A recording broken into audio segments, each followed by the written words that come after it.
It's cold, so I wanted something kind of warm. Man, I got a big old head. Can we just get a general consensus here on beer bottles? That's the reflection of the sunset. I'm pretty positive that you do not need a catfish head. Hey, preach. It's 32 degrees, buddy. So let me tell you a story. He's stepping out and he's got a bat. Some yellow curry. Freaking cool, man, right? Rub your butt. You don't know the realities of cooking and doing all this in the back of your truck?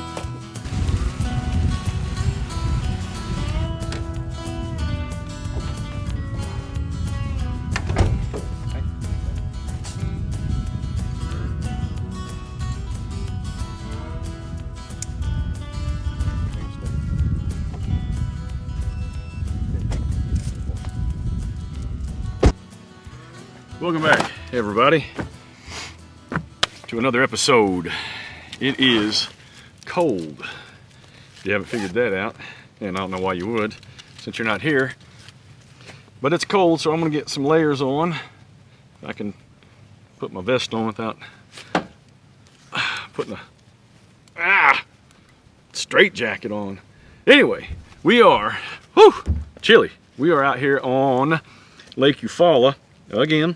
Actually, I don't think you guys have been, yeah, you guys have been to Lake Eufaula with me. You haven't been to this campground. I was out here a few spots over last week with a buddy of mine, and we camped out here, and we didn't record anything, just, well, because like I said, I don't always record when I'm out here.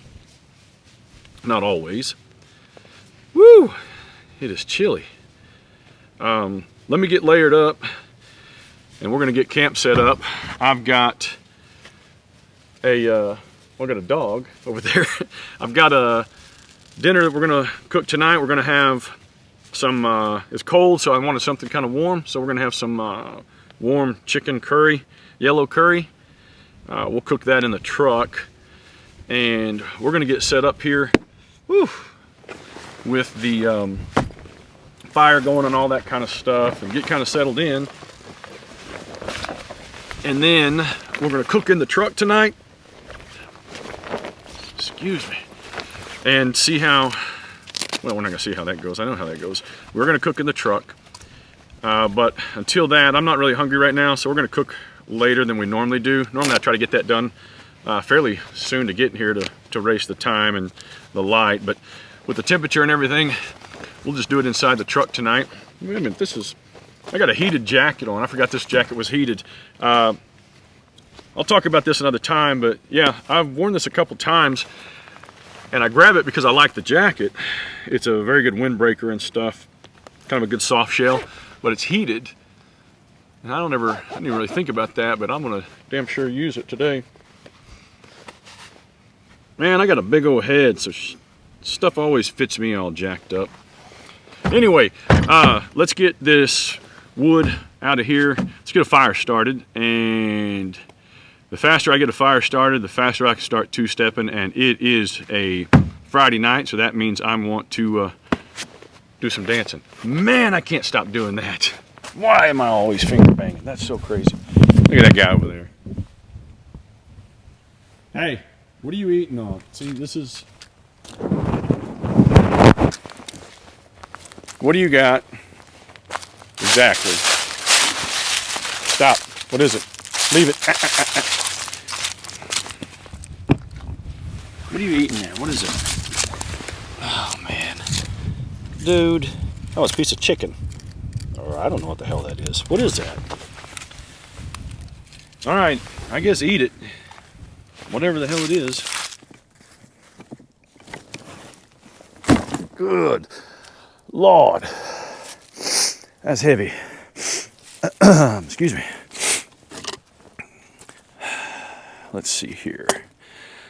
I don't feel like trying to cut kindling. I really need to do that at some point. Make sure that's... Excuse me. Definitely need to do some kindling prep. There we are. What do you think, Preacher Jones? We need to get something elevated there. There we go. Whoops. Good Lord. It's like the first damn time I built a fire.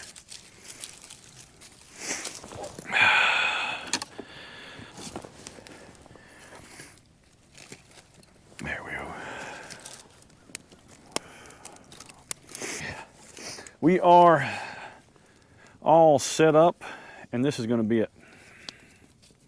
You know, y'all, can we just get a general consensus here on beer bottles? Either let's just go all twist offs or all pop offs. One or the other. You can't just be leaving a man guessing when he's at the store, or he gets out here and he ain't got nothing to open it up with, because I probably got 1,000,000 bottle openers in there. But your wedding ring works. This is Sam Adams Winter Lager. So let's give it a shot. Step one.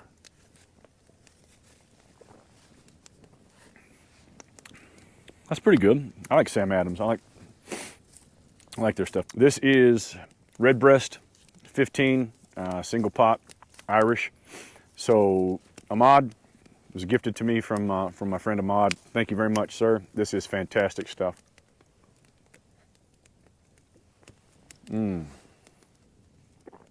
Oh man, that's good. No. Cut that out. Cut it out. See, people coming through here are gonna look at you acting ugly. It's going to get down to about 25, mid-20s by morning. So pretty cold. Not too bad right now. That wind has died down. So I'm going to let this fire kind of, since it's to a point where it can kind of maintain itself, I'm going to take Preacher for a walk and probably show you guys kind of around this campground a little bit before the sun gets all the way out of here. And then we're just going to hang out, man. Do some two-stepping. And I've got a really good, really good cigar. A Padron 90, number 90. All right. Preacher and I are going to go on a walk. So this is what's cool about this spot, and just the campsites at this lake in general, is that several of them, if you get on this outer perimeter, have basically beach access. So how cool is this, man?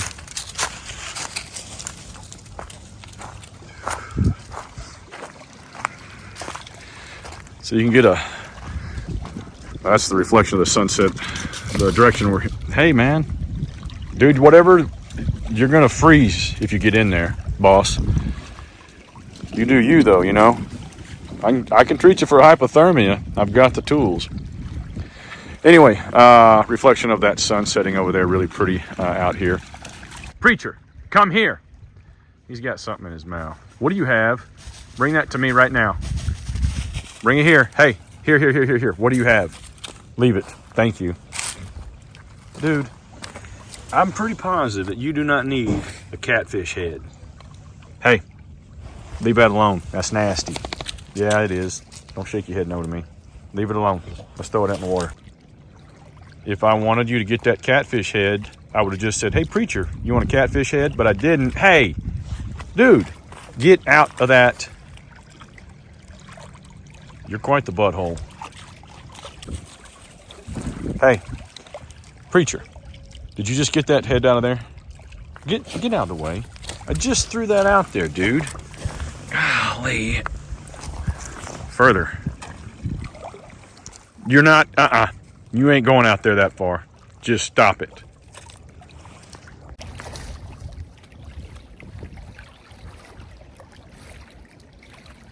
Don't go get that.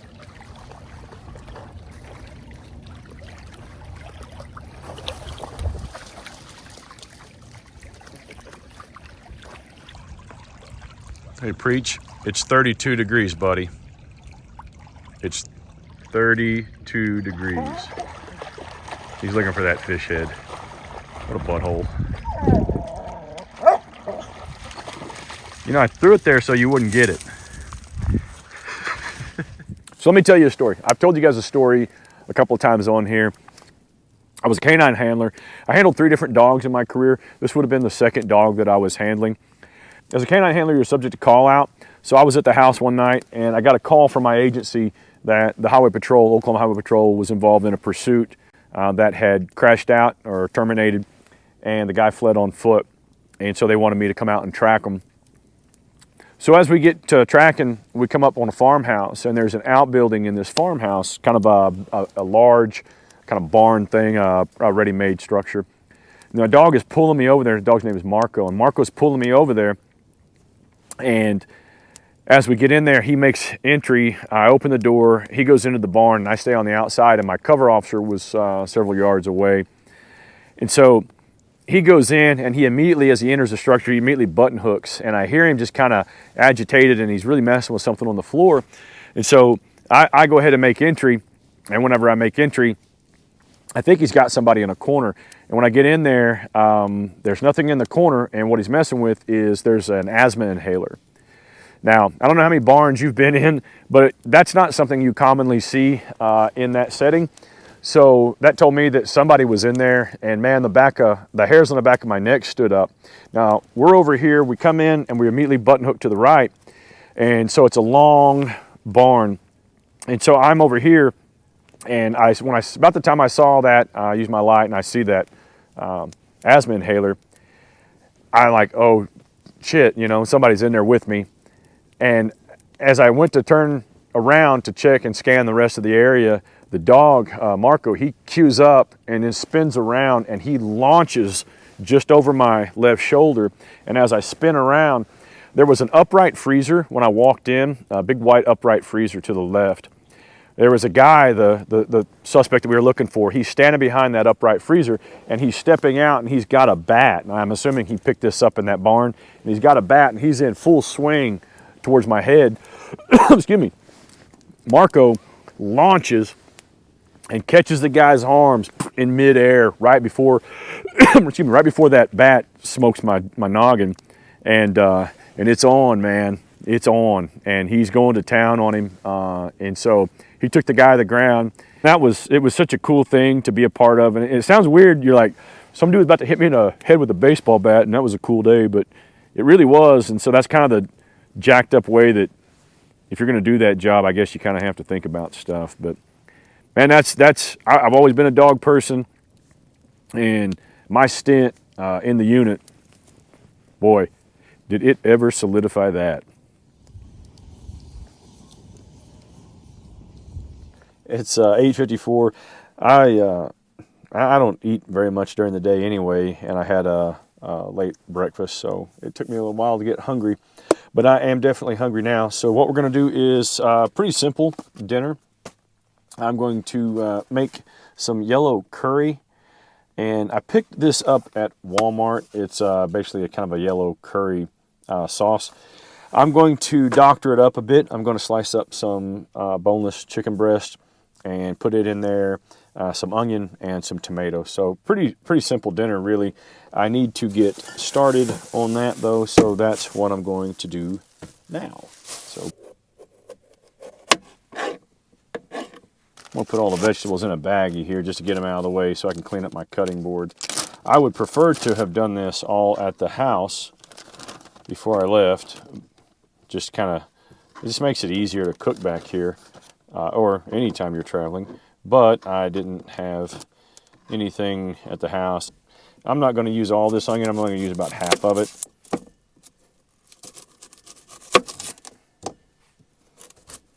This is not the best knife to slice an onion with either, by the way, just in case you're wondering.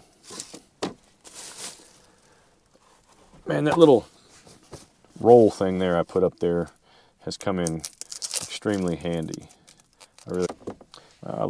Nothing fancy on this onion here. It doesn't need to be really thinly diced or anything like that.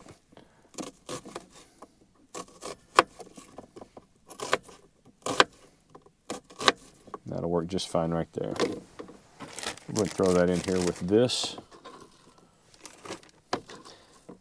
No need to separate that. I'm going to put that in the curry sauce while it's boiling and stuff, so it'll all separate and do its own thing just fine in there, so no need to try to break it up now. Let's get this nasty piece of chicken out here.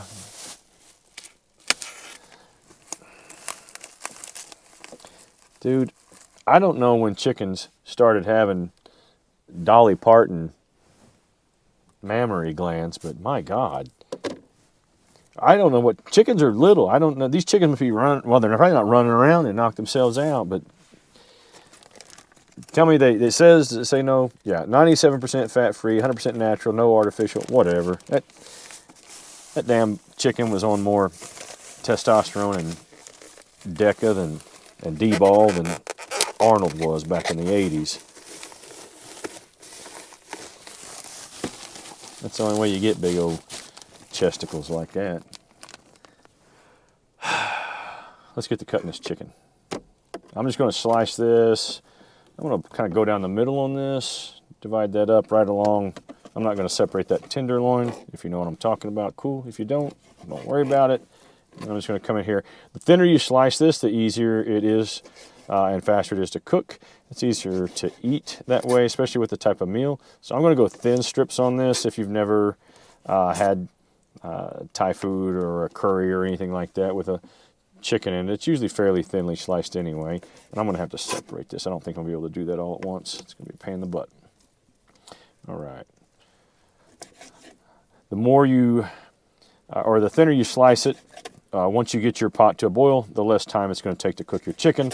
If you're camping, the less fuel you will use, and so that's typically a concern.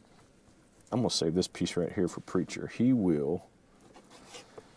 loves it. Anytime let's save him all of that right there. That'd be my boys. Anytime I'm out cooking chicken, he loves when I'm cooking in the kitchen because he gets all the cutaways, all the little chunky fat pieces and stuff like that, or whatever. He always gets those.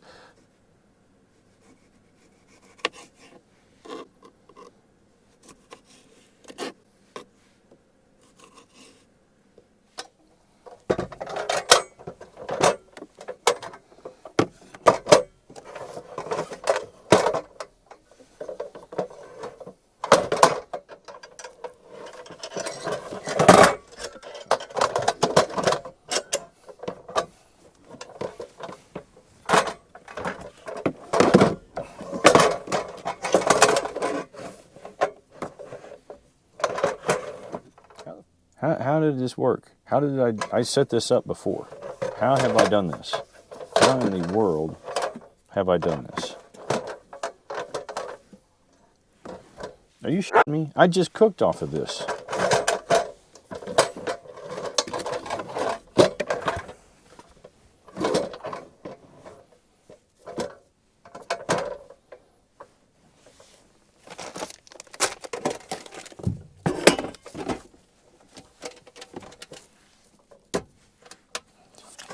What we're going to do is dump this curry sauce into this pot and then get it to boil.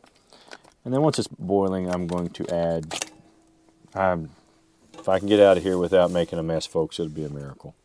Just will.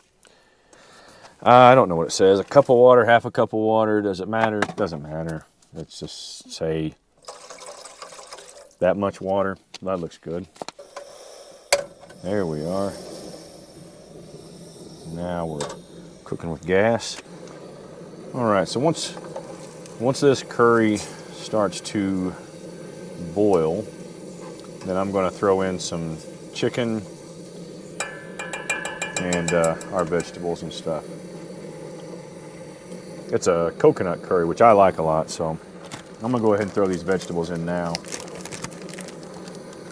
And I overdid it, as usual. Basically, all I got to do is let this boil. Once it gets to a boil anyway, let it boil for, throw the chicken in, let it boil for 15 minutes, and we should be good to go. I've got some jasmine rice. This is microwavable. I don't have a microwave. I'm not going to try to heat it or mess with it or anything. I'm just going to dump it. I use this a lot for fried rice, to basically be my second day or day-old fried rice.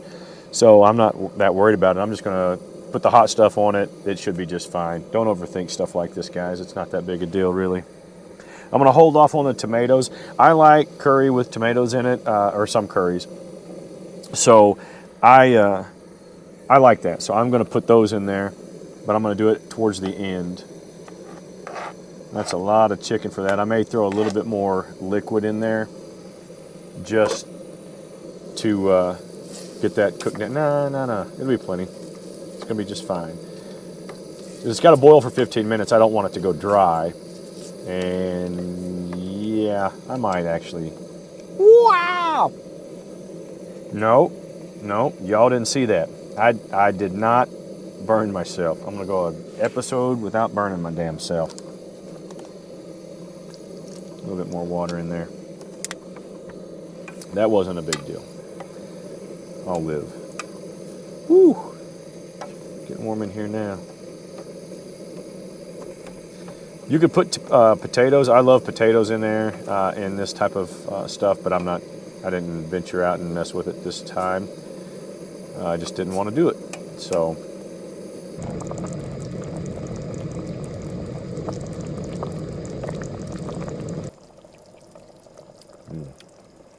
Yep. That's good to go.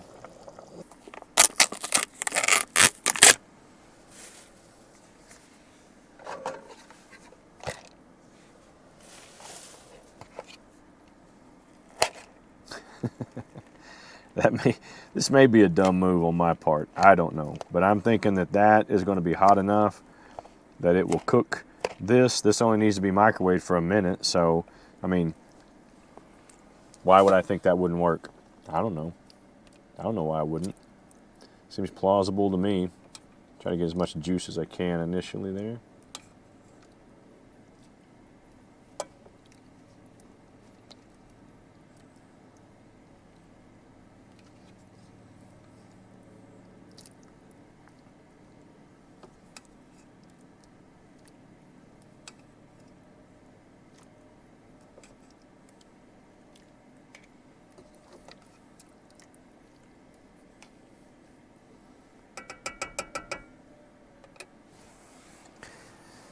I think that might work, guys.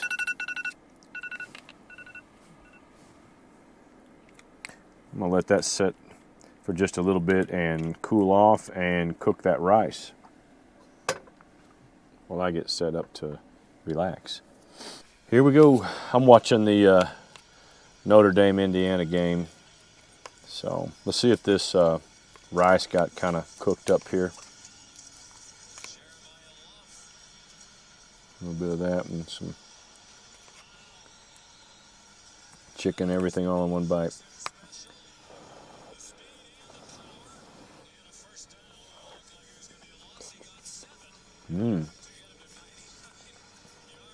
Yep. That rice was perfect, man. That did it. That did it up right. Man, I picked this up at Walmart. If you like Thai food, man, that is really good. That's surprisingly good. I'd probably order that at a joint.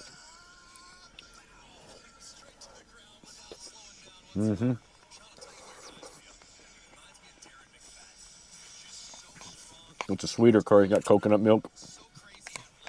And yellow curry typically is anyway. But one thing I would do is I would add some chili. I'd add some heat to this. That's what I would do. But if you got a Walmart, and who doesn't, slide in and grab you a bag of that, and then throw you a protein in and rock on. This is really good. Really, really good. And if you're not new, or you're new to Thai food and you kind of want to experiment, yellow curry is a good one to go with. So pick that up. I think it cost me like $5-6, and man, you got a meal.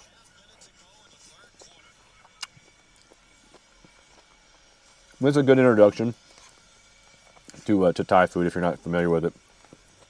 I would love more heat to it though, but this is really good. I'm gonna kick back and watch the game, guys. And preacher, I'm sorry. getting ahead of myself. Preacher is in there chilling. He's played himself out. I'll get him back in here in just a little bit, and then we'll catch you guys back here then. Okay.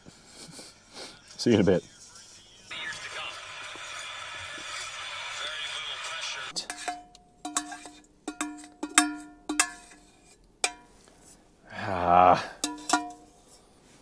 You don't know the realities of cooking and doing all this in the back of your truck? Messes. It's just part of it, man. You can't even get mad about it. I mean, you can, but... His bed gets about as much attention as mine. In case y'all don't know, there's a rubber mat down here, right there. This floor is really cold, even with this bed rug. And that heat rises in here, so I've got a rubber mat under here. He's got a nice foam and rubber pad, and then his little blanket and his pillow. I know this seems excessive, guys, but bite me. It's my dog. Ready? Hey, come on, let's go. That's a good boy. You ready to go to bed? Let me take it. Let me take your necklace off, big dog. Come here, bud. Hey, Preach. Let me take you. That's it. Good boy. Let me take that necklace off. And you guys have seen this. Just at night, I put this on him so I can see. It'll go constant or it'll beep or flash. So, like that. Be careful of that fireplace. Y'all checking out my fireplace right here? Heck yeah. The best $3 I ever spent on Amazon, or however much it was. Wasn't much. That's so dumb, but I don't know why. I'm so impressed by it. It makes no sense. And it puts off zero heat, but it's freaking cool, man, right? Right? Jesus, somebody tell me it's cool, please. Really? And I'm just supposed to rub your butt? What is that?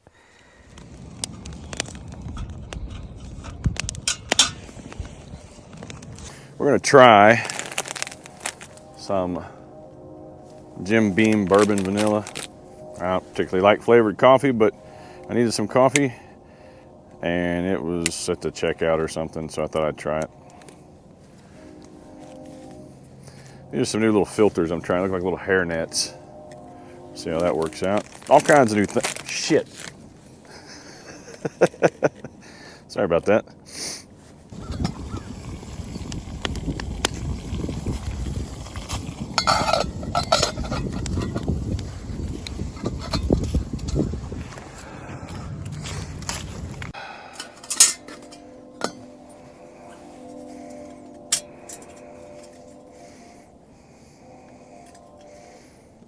If I can do this without the other way, duder. All right. I guess I'm just not hipster enough for these types of filters. This shit's taking too damn long. I ain't got time. I'll be dead by the time this coffee gets made. Good Lord. How long does it take you to make coffee, Chuck? One GoPro battery, the long ones. That's a good boy. Did you have a good night's sleep? Huh? You better taste this coffee. Yep. That explains why it was $1.25 at the checkout. I don't like flavored coffee. I don't know why I was thinking that would be something I might want to try. I hate vanilla flavored coffee. Anyway, so why would I buy vanilla flavored coffee? It's a pretty damn good question. Anyway, dinner was pretty good last night for a simple packet meal. So I don't really ever know how to close these out. I don't know if I should talk about the night or do like a recap or whatever. These are things they don't really tell you that. They're just like, hey, go turn the camera on, start saying shit. Just turn it off. Drink coffee, go home. Turn the camera off, go home. Put some gravel in your travel. Let's go. I wake up to a little bit of drool on my pillow, feel like it's gonna be a bad day. Yeah, I'm tired of shit, and the coffee ain't hit yet, damn, ain't that great. I don't wanna go to work, cause my boss is a jerk, and I'm not even that paid. I need a change in my life, cause I don't feel that